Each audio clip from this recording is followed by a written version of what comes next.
Welcome to Music History Monday for December 11th, 2023.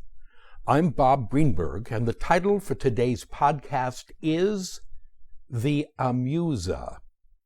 If you haven't already, please consider joining me on my subscription site at patreon.com/RobertGreenbergMusic, where I blog, vlog, podcast, pontificate, review, and bloviate 4 to 6 times a week. On December 11th, 1721, 302 years ago today, Johann Sebastian Bach's employer, the 27-year-old Prince Leopold of Anhalt-Köthen, 1694 to 1728, married the 19-year-old Friederike Henrietta of Anhalt-Bernburg, 1702 to 1723. She was the fourth daughter and youngest child of Charles Frederick, Prince of Anhalt-Bernburg, 1668 to 1721, and his first wife, Sophie Albertine of Solms-Sonnenwald, 1672 to 1708.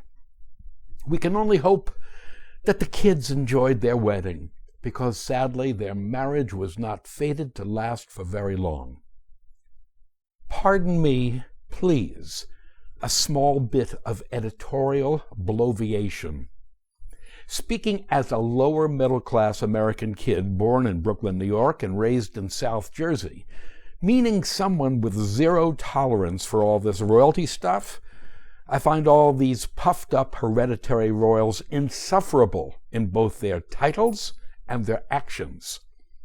Among the actions of the literally hundreds of princes and princesses of the Holy Roman Empire was to intermarry for generations with other such people of quality, meaning their cousins.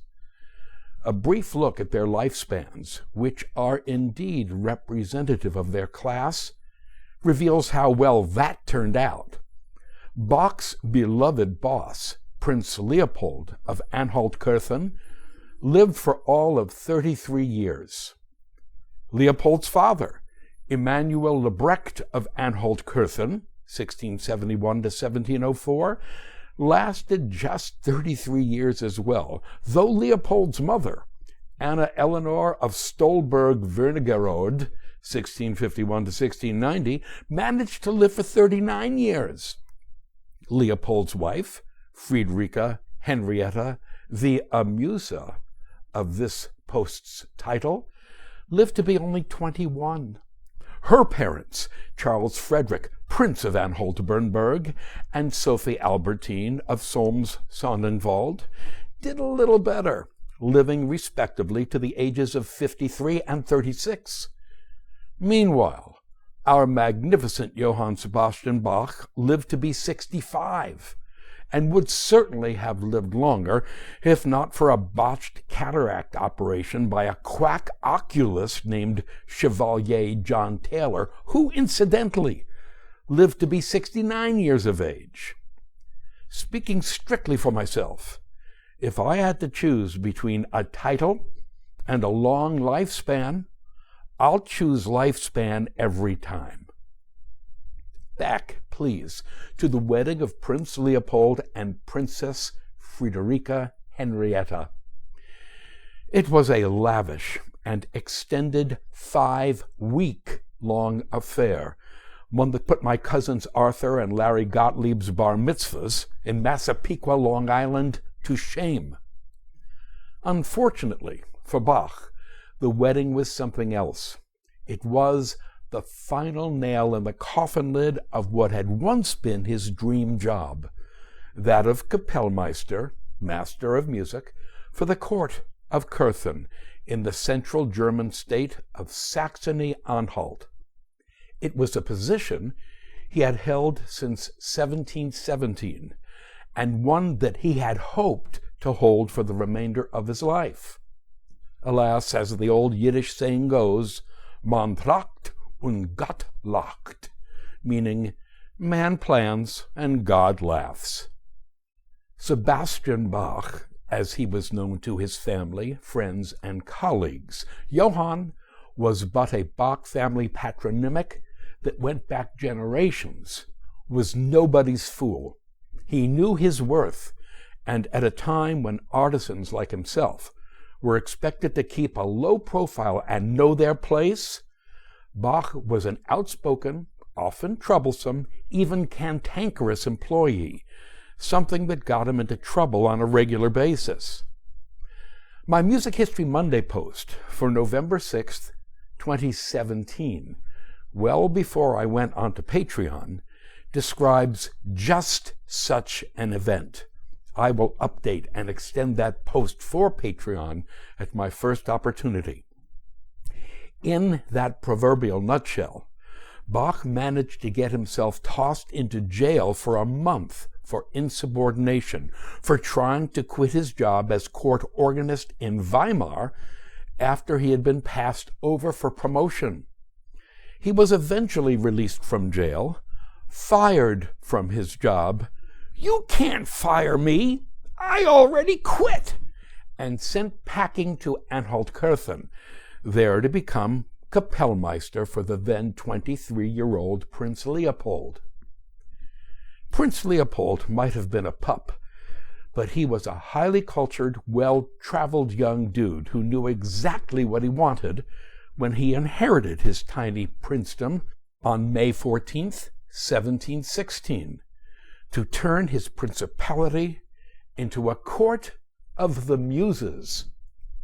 To that end, he built an art gallery that eventually held an outstanding collection of paintings and sculpture.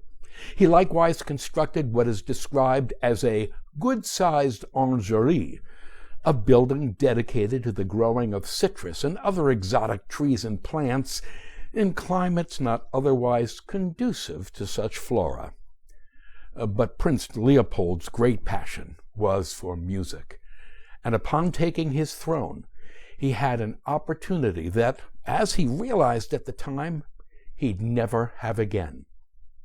You see, just a few years before, on February 25th, 1713, Friedrich Wilhelm I, the father of Frederick the Great, became the king in Prussia and the Elector of Brandenburg. Known as the Soldier King, Friedrich Wilhelm, 1688 to 1740, was an austere, militaristic, puritanical man, someone prone, unfortunately, to domestic violence. Among the first things he did when he became King of Prussia was to sell off most of his father's horses, jewels, and furniture, and dissolve the all-star orchestra his father, Friedrich I, had assembled over the years. Prussia's loss was Prince Leopold's gain.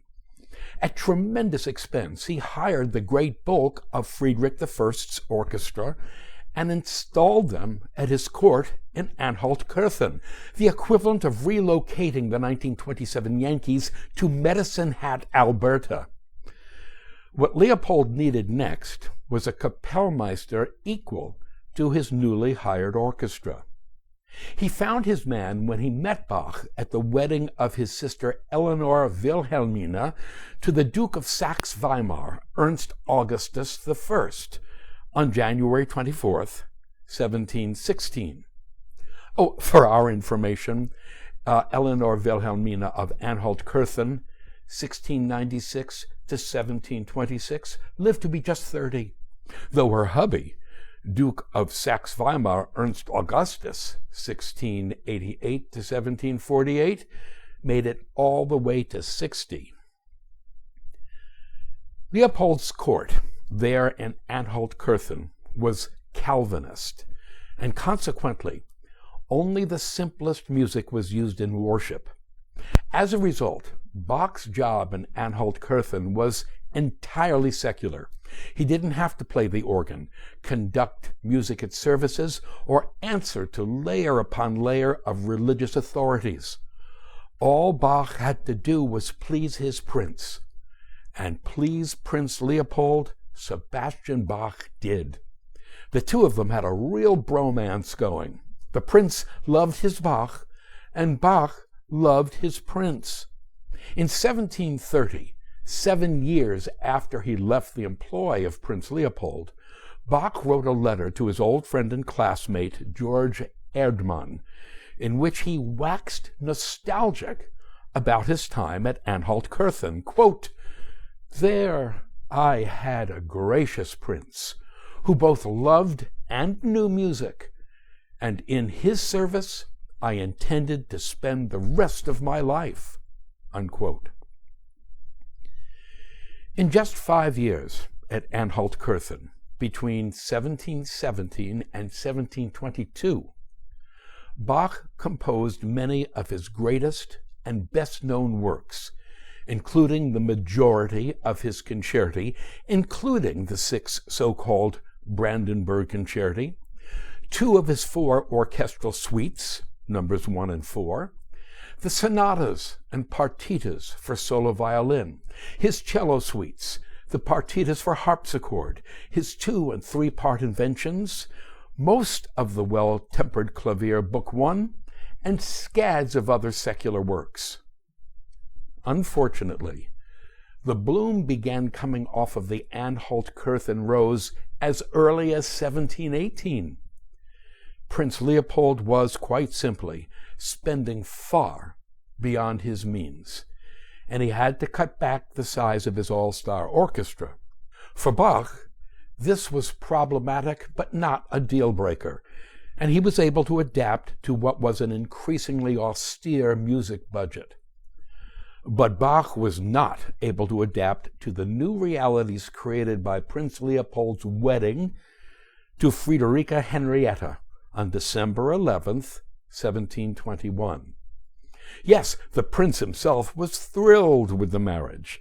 In the weeks before the wedding, he spent vast sums of money redecorating his palace, creating what he called a princely guard, whose drills and parades he attended religiously, and in planning the actual festivities that, as previously mentioned, went on for 5 weeks.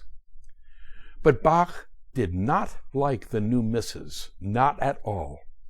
In the same letter written in 1730 to George Erdmann, quoted previously, Bach went on to write, quote, "It happened that the said Serenissimus, meaning Prince Leopold, married a princess of Bernburg, and that the impression then arose that the musical interests of the said prince had become somewhat lukewarm, especially as the new princess seemed to be an Amusa." Unquote. An Amusa. Ouch. For Bach, this meant that the boss's new wife was an airhead with no feeling for or appreciation of art or music. And as it turned out, the disdain was mutual, as Friederike Henrietta did not think much of Bach. She did not care for the amount of money Leopold spent on his musical hobby, and she was jealous of the relationship between Leopold and Bach, something she was no doubt eager to see end. And indeed, as 1722 progressed, the prince's interest in music waned in favor of his marriage bed. Sebastian Bach was never one to take what he considered mistreatment, or in this case, neglect, lying down, and much to his unhappiness, he began casting about for a new job. He eventually found one as Kapellmeister for the city and churches of Leipzig. And then ironic tragedy, or perhaps poetic justice, struck. On April 3rd, 1723, even as Bach's contract with the city of Leipzig was being drawn up, Princess Friederike Henrietta breathed her last and died at the tragically young age of 21 years, 2 months, and 11 days. Prince Leopold, distraught over the loss of his wife and the impending departure of his beloved Kapellmeister, begged Bach to stay. But Bach's mind was made up, and 10 days after Princess Friederike Henrietta's death, on April 13, 1723, the now doubly bereaved Prince Leopold signed Bach's dismissal papers. Sadly, as we have already observed, Leopold was not destined for a long life either, and he followed Friederike Henrietta to the grave 5 years later, dying on November 19, 1728, 10 days before his 34th birthday. Thank you. To sample and download one or all of my many courses on subjects musical produced by the Great Courses/The Teaching Company, please visit my website at robertgreenbergmusic.com.